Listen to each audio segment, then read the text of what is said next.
Hello everyone, my self Manpreet and welcome आपका nursing scoop YouTube channel पे। हम कर रहे हैं most important MCQs for nursing officer और स्टाफ नर्स एग्ज़ाम। एंड जितने भी हम एमसीक्यूज़ डिस्कस करेंगे इस सीरीज़ में वो सारे एनक्लेक्स बेस्ड क्वेश्चंस हैं, मीन्स के वो practical based scenario based questions हैं। एंड आई होप ये वीडियोस आपके आने वाले एग्जाम्स में हेल्प करेंगी।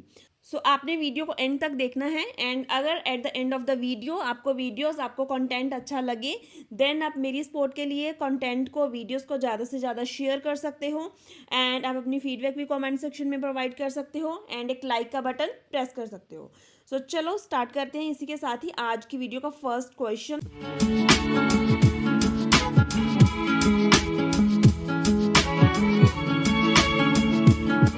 Okay, so question number 20. A nurse is planning a care for a patient who is receiving a drug morphine sulfate by means of PCA pump. So, which intervention may be required because of the potential adverse effect of this drug? आपको adverse effect कौन से हैं morphine sulphate के वो पता होना चाहिए and to tackle that adverse effect कौन सी इंटरवेंशन नर्स यहाँ पे प्लान करेगी, कौन सी इंटरवेंशन देगी वो आपने सेलेक्ट करना है। ऑप्शन ए है एडमिनिस्टर दी कफ सप्रेसेंट। कफ तो कॉज नहीं करता मॉर्फिन सल्फेट बिकॉज मॉर्फिन क्या करता है, इसका एक एडवर्स इफेक्ट है रेस्पिरेटरी डिप्रेशन। जब रेस्पिरेटरी डिप्रेशन होगा, रेस्पिरेटरी कॉम्प्रोमाइज होगा तो कफ सप्रेस हो जाएगी। यहाँ पे आपने कफ सप्रेसेंट देने की कोई ज़रूरत नहीं पड़ेगी। नेक्स्ट है insert the Foley catheter. Urinary retention is the adverse effect of the morphine sulphate. अगर आपको लगता है कि पेशेंट का ब्लैडर डिस्टेंड है, patient is having a inability to void the urine, then in this case you have to inform to the physician so that patient की urinary catheterization की जाए। Next is administer the antidiarrheal. This usually cause the constipation as a side effect. इसकी भी कोई ज़रूरत नहीं पड़ेगी। and monitor the liver function test. liver damage नहीं करता है, इसका कोई hepatotoxic effect नहीं है। monitoring of liver function test यहाँ पे inappropriate intervention होगी। यहाँ पे correct intervention होगी that is the insert the Foley catheter. ठीक, नेक्स्ट क्वेश्चन देखते हैं। The client who has develop type 1 diabetes mellitus describe the shakiness and hunger 2 hours after receiving the dose of the regular insulin. This means के patient is having a hypoglycemic reaction. Nurse determines that the client is having a hypoglycemic reaction and prepares to give a best item from the dietary kitchen to treat the reaction. देखो hypoglycaemia है तो क्या है, इसमें लो glucose level होगा, ठीक है, which is the main complication of the diabetes mellitus. यहाँ पे आपने वो डाइट देनी है जिसमें ग्लूकोज हो, ठीक है। अब पेशेंट को ग्लूकोज एनर्जी कहाँ से मिलेगी? Sugar free cookies, sugar free gelatin, diet soda और मिल्क। यहाँ पे करेक्ट ऑप्शन बनेगा मिल्क, ठीक है। बाकी ऑप्शंस रॉन्ग है यहाँ पे। नेक्स्ट क्वेश्चन देखते हैं। Next question is a nurse is changing the tapes on a tracheostomy tube and the client coughs and tube is dislodged. What is the initial nursing action? याद रखना है यहाँ पे वर्ड इनिशियल लिखा हुआ है। Okay, here the options are call the health care provider to reinsert the tube. Option B is grasp the retention sutures to separate the opening. Option C is call the respiratory therapy department to reinsert the tube. And option D is cover the tracheostomy site with the sterile dressing to prevent the infection. Here option D is inappropriate intervention. आपने कभी भी tracheostomy site को cover नहीं करना होता है with any type of dressing. Cover क्यों नहीं करना है? देखो, जो ट्रिक्योस्टमी ट्यूब है आपने इंसर्ट क्यों करी? Tracheostomy is the creation of the artificial opening in a trachea so that to maintain the patent airway. अगर आपने उस ओपनिंग को ही कवर कर दिया देन पेशेंट को एयरवे मेंटेन नहीं रहेगा, पेशेंट का एयरवे पेटेंट नहीं रहेगा। यहाँ पे ऑप्शन डी बिल्कुल गलत ऑप्शन है। जो ऑप्शन ए एंड सी है, call the health care provider और respiratory department to reinsert the tube, ये बाद की इंटरवेंशन है। और यहाँ पे पूछा है कि इनिशियल नर्सिंग एक्शन क्या होना चाहिए।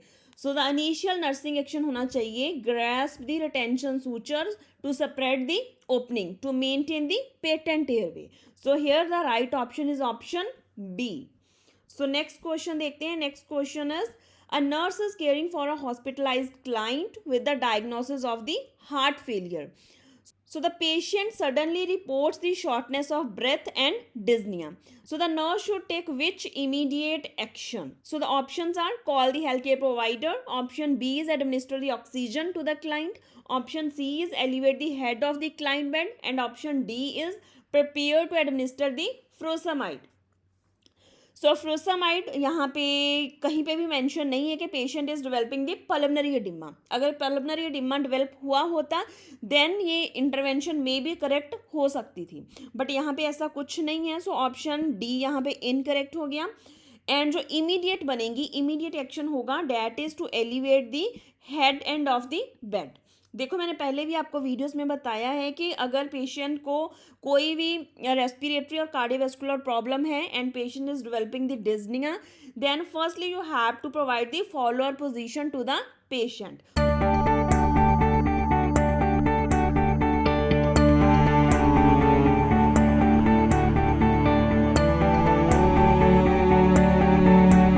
सो यहाँ पे करेक्ट ऑप्शन जो इमीडिएट इंटरवेंशन बनेगी that is the option C, elevate the head and administer the oxygen to the patient और क्लाइंट. सो देखो ऑक्सीजन एडमिनिस्ट्रेशन आप विदाउट प्रिस्क्रिप्शन नहीं कर सकते हो and calling the health care provider इसके बाद की इंटरवेंशन आएगी. सो राइट ऑप्शन यहाँ पे बनेगा option C. So next question देखते हैं. So next question is, the client with suspected active tuberculosis is being scheduled for the diagnostic test. So the nurse anticipates that which diagnostic test will most likely to be prescribed for the confirmation of the diagnosis. Okay, so simply इस question में आपने बताना है कि which of the following diagnostic test is the confirmatory test for the tuberculosis diagnosis. So यहाँ पे option जो दिए हुए हैं इनमें से करेक्ट ऑप्शन है sputum culture. So if you detect or identify the Mycobacterium tuberculosis in a sputum culture, then that will be the confirmatory diagnostic test for the tuberculosis. So जो स्किन टेस्ट है that is a tuberculin skin test, जहाँ हम इसको बोलते हैं Montauk's skin test. So this can be positive if the patient is having the dormant TB. Means कि अगर patient को previous exposure हुआ है TB का, then chances हो सकते हैं कि इस बार भी पेशेंट का ट्यूबरक्लिन स्किन टेस्ट पॉजिटिव आए. एंड इसके बाद हम करवाते हैं फिर chest X-ray so that to check the old lesions of the TB. So अगर आपको चेस्ट एक्सरे पे भी एक्टिव लीजन्स दिख रहे हैं देन आप कंफर्म उसको करते हो ट्यूबरक्लोसिस को विद द स्पूटम कल्चर. और WBC तो आपको पता ही है किसी भी इन्फेक्शन में इसका काउंट रेज हो सकता है. So this is not specific to the tuberculosis. So here the right option is the option C. So next question देखते हैं. Okay, so the next question is, a client is admitted to the hospital with the diagnosis of the pericarditis. So it is the inflammation of the pericardium. So the nurse assess the client for which manifestation that differentiate the pericarditis from other cardiopulmonary problems. सो यहाँ पे आपने एक specific feature बताना है जो कि pericarditis को दूसरी कार्डियो पल्मनरी प्रॉब्लम से डिफ्रेंशिएट करती है, एक क्लिनिकल मैनिफेस्टेशन. सो एंटीरियर चेस्ट पेन पेरिकार्डाइटिस में भी होती है और अदर कार्डियो पल्मनरी प्रॉब्लम्स में भी होगी. Then next option B is the pericardial friction rub. So pericardial friction rub is typically seen in case of the pericarditis. So this will differentiate the pericarditis from other cardiovascular problems. So what is the pericardial friction रब. अब क्या हुआ कि pericarditis में जो pericardial layer है उसकी inflammation हो गई है. सो अब उसकी इन्फ्लामेशन होने की वजह से एक scratchy and high pitch sound आप सुनोगे on auscultation. So this is known as the pericardial friction rub. So next is weakness and irritability. ये सारी कार्डियोवैस्कुलर प्रॉब्लम में हो सकती है. Chest pain that worsens on respiration pericarditis में भी होती है एंड अदर कार्डियोवैस्कुलर प्रॉब्लम्स में भी होगी. सो यहाँ पे इसके जो टिपिकल फीचर बनते हैं पेरिकार्डाइटिस के that is the pericardial friction rub and muffled heart sound. So this pericarditis leads with the very severe complications like cardiac tamponade and even the heart failure, right side ventricular failure. So here the right option will be option B. So next question देखते हैं. Next question is, a nurse assists a healthcare provider in performing the liver biopsy. So patient की liver biopsy हो रही है and after the biopsy the nurse plan to place the patient in which position. So the options are prone position.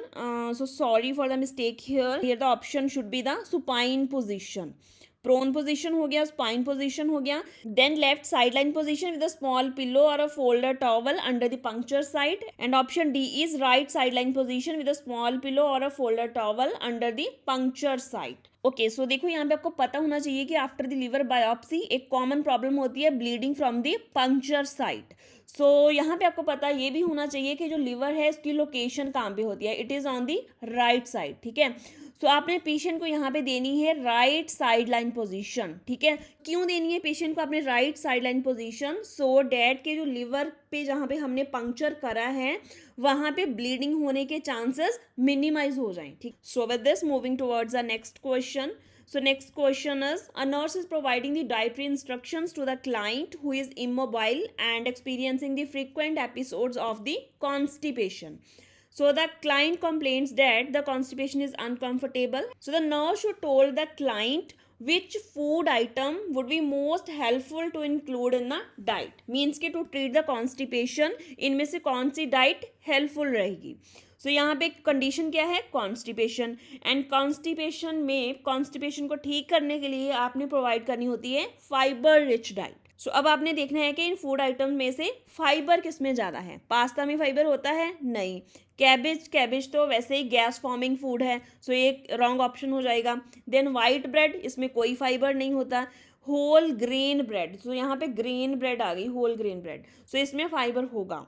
सो यहाँ पे जो given options दिए हुए हैं इनमें से जो मोस्ट हेल्पफुल रहेगा to treat the condition that is the whole grain bread. Okay, so with this, moving towards the next question. So next question is, a nurse is the first responder to the site of the disaster in which the several people are injured in a train crash. So which victim of the crash should be the nurse first responsibility? So nurse ने सबसे पहले किस patient को treat करना है, किसको उसने priority देनी है, वो आपने फाइंड आउट करना है. ऑप्शंस हैं, a victim with fractured arm, a victim with multiple bruises on the legs. Option C is a victim with severe head injury and the patient is not breathing.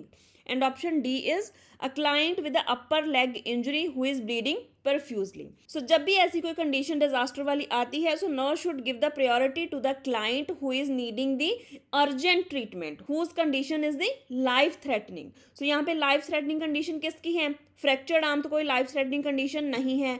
So next multiple bruises है, so multiple bruises कोई life threatening नहीं है. Then severe head injury है but patient breathe ही नहीं कर रहा, सो ये भी यहाँ पे प्रायोरिटी नहीं बनेगी. सो यहाँ पे प्रायोरिटी बनेगी client who is having a leg injury and is bleeding profusely, कि ब्लीडिंग बहुत ज़्यादा हो रही है, then patient can go to the hypotension and shock. So यहाँ पे प्रायोरिटी बनेगी फिर option D. So with this moving toward the next question. A nurse develops a plan of care for a newly hospitalized client who reports a difficulty in sleeping. So patient को insomnia है. So here the nurse plan to implement which best intervention. So कौन सी इनमें से best intervention रहेगी? Offer the client a sleeping pill at a night. Provide the client with a snack at bedtime. Ask the client what the client does to prepare for the sleep. And option D is leave the television into the client's room. So देखो यहाँ पे patient is newly hospitalized. So अभी अभी patient की admission हुई है and वो report कर रहा है कि उसको difficulty in sleeping हो रही है. So insomnia हो रहा है patient को. सो इस टाइम पे आपने सबसे पहले पेशेंट की स्लीपिंग हैबिट्स असेस करनी है. आपने पेशेंट का स्लीपिंग पैटर्न असेस करना है. पहले आप अच्छे से उसको असेस करोगे उसकी प्रॉब्लम को कि क्यों हो रही है प्रॉब्लम, तभी आप प्लान करोगे एंड तभी आप इंटरवेंशंस दोगे. सो यहाँ पे राइट ऑप्शन बनेगा option C. You have to assess the client sleeping habits and sleeping pattern. Okay, so यहाँ पे राइट ऑप्शन सी बनेगा. सो नेक्स्ट क्वेश्चन देखते हैं. Nurse is caring for a client who is having a fever and is diaphoretic. Means के patient को बहुत sweating भी हो रही है एंड फीवर भी है. So nurse monitor the client intake and output chart and expect which findings. So options are the client urine is diluted, client urine output is decreased, client urine production is increased, and option D is majority of client fluid is excreted through the skin.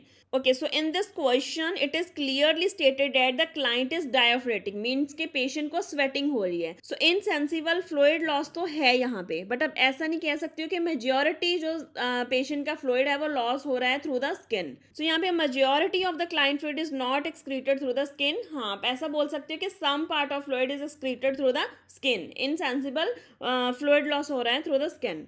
So next है urine production increase. सो अभी sweating हो रही है तो urine production increase नहीं होएगी, urine production थोड़ी decrease होएगी. बिकॉज क्या है, वाटर लॉस होने के बहुत सारे वेज हैं. ठीक है, लाइक किडनी से होता है इन फॉर्म ऑफ यूरिन, आपकी स्किन से होता है इन फॉर्म ऑफ स्वेटिंग. सो अगर यहाँ पे स्किन के थ्रू फ्लूइड लॉस हो रहा है तो इट मीन्स कि यहाँ पे यूरिन की प्रोडक्शन, यूरिन आउटपुट डिक्रीज हो जाएगी. सो यहाँ पे यही एक्सपेक्ट होएगी फाइंडिंग कि client urine output is decreased. So urine dilute नहीं होगा बिकॉज अभी यूरिन आउटपुट डिक्रीज हो रही है तो यूरिन ज़्यादा कंसनट्रेटेड होगा, डिल्यूट नहीं होगा. सो यहाँ पे राइट ऑप्शन बनेगा option B. So next question देखते हैं.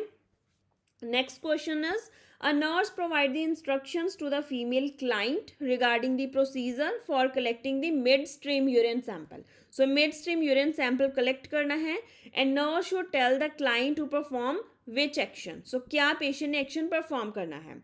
So douching before collecting the specimen. So what is douche? Douche actually it is the flushing of the fluid or water in the patient vagina. So douching की यहाँ पे ज़रूरत नहीं होती है. ठीक है. So next है clean the perineum from front to back. Yes. To prevent the spread of infection, to prevent the contamination, you have to instruct the patient to clean the perineum from front to the back. So next is collect the urine in a cup as soon as urine flow begins. So यहाँ पे clearly mention है कि mid stream urine लेना है. ठीक है. सो आपने first part of urine को पेशेंट को बोलना है कि डिस्कार्ड करना है, उसके बाद यूरिन लेना है सैंपल के लिए. सो यहाँ पे ऑप्शन सी भी गलत हो गया. So option D is collect the specimen before bed time and bring it to the laboratory next morning. बिल्कुल भी नहीं ऐसा करना. जैसे ही आपने सैंपल लिया उसी टाइम पे आपने सेंड करना है फॉर द इन्वेस्टिगेशन. सो यहाँ पे जो करेक्ट ऑप्शन बनेगा that is option B. So next question देखते हैं. Next question is a client has been diagnosed with the polycystic kidney disease. So polycystic name से ही clear है कि kidney में multiple numerous cyst बने हुए हैं. So now should assess the client for which manifestation that is most common to this disorder. Options हैं headache, hypotension, flank pain and hematuria, and option D is complaint of the lower pelvic pain. So lower pelvic pain is not a common indication of polycystic kidney disease. इसकी जो main common indication होती है that is the flank pain and haematuria. ठीक है. So यहाँ पे right option है option C. Hypotension नहीं होती है, इसमें चांसेस होते हैं हाइपरटेंशन होने के. And headache is not a common indication और common sign of the polycystic kidney disease. So it is not a specific finding. So the next question is a nurse monitor for which acid base imbalance or acid base disorder for the client who is having a ileostomy. So what is ileostomy? In this we create the surgical opening in a ileum through the abdomen, abdominal surface area. So क्यों करते हैं हम ileostomy? So that to remove the fecal content or fecal matter. So बहुत सारी conditions like ulcerative colitis, Crohn disease, उन सब में कई बार इलियोस्टमी परफॉर्म करनी पड़ती है. सो अब आपको पता होगा कि जो इंटेस्टाइन है उसमें एल्केलाइन कंटेंट होता है. ठीक है. और इलियोस्टमी में आप क्या करते हो, फीकल मैटर को एलिमिनेट करवाते हो. ठीक है, रिमूव कराते हो. सो जब एल्केलाइन कंटेंट रिमूव होएगा तो पीछे कंडीशन कौन सी हो सकती है, फिर एसिडोसिस हो सकता है. ठीक है. सो यहाँ पे इसका आंसर होगा मेटाबॉलिक एसिडोसिस. सो रेस्पिरेटरी एसिडोसिस तो यहाँ पे नहीं हो सकता बिकॉज अगर रेस्पिरेटरी होता तो कुछ CO2 का चेंज होता. सो यहाँ पे करेक्ट ऑप्शन बनेगा that is the metabolic acidosis. क्यों? बिकॉज जो बाइकार्बोनेट कंटेंट है, जो एल्केलाइन कंटेंट है, वो रिमूव हो रहा है. So right option is option A. Metabolic acidosis in case of ileostomy होने के चांसेस रहते हैं. सो नेक्स्ट क्वेश्चन देखते हैं. Next question is oxygen via nasal cannula at 4 liters per minute is prescribed for a hospitalized client. So nurse should perform which actions in care of this client? You have to select all the interventions that are applicable in this condition. So option ये हैं humidify the oxygen. बिल्कुल आपने oxygen को humidify करके देना होता है so that to prevent the dryness. Okay. So next is apply the water soluble lubricant to the nares. Yes, to prevent the dryness of the nasal mucosa, you have to use the water soluble lubricant.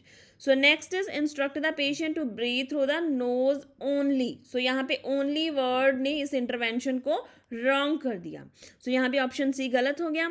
Option D है instruct the client and the family about the purpose of the oxygen. Obviously आपने patient and उसके family को बताना होता है procedure. सो यहाँ पे option D बिल्कुल सही है. सो ऑप्शन डी है increase the oxygen flow if the client needs. यहाँ पे नीड वर्ड आएगा एक. सो ऑक्सीजन फ्लो आप अपने आप इंक्रीज डिक्रीज नहीं कर सकते हो without the physician prescription. So right option कौन कौन से बनेंगे यहाँ पे? ऑप्शन ए भी सही है, बी भी ठीक है एंड ऑप्शन डी भी बिल्कुल ठीक है. सो with this moving toward the next question. A nurse is performing a postpartum fundal assessment and notes the client uterus feel soft and spongy. Means के soft and boggy uterus है in the postpartum period.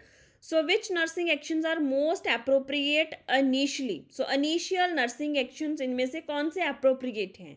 You have to select all the interventions which are true. So option A is massage the fundus gently. So बिल्कुल correct option है. If the uterus is feeling soft and boggy, then firstly you have to massage the fundus.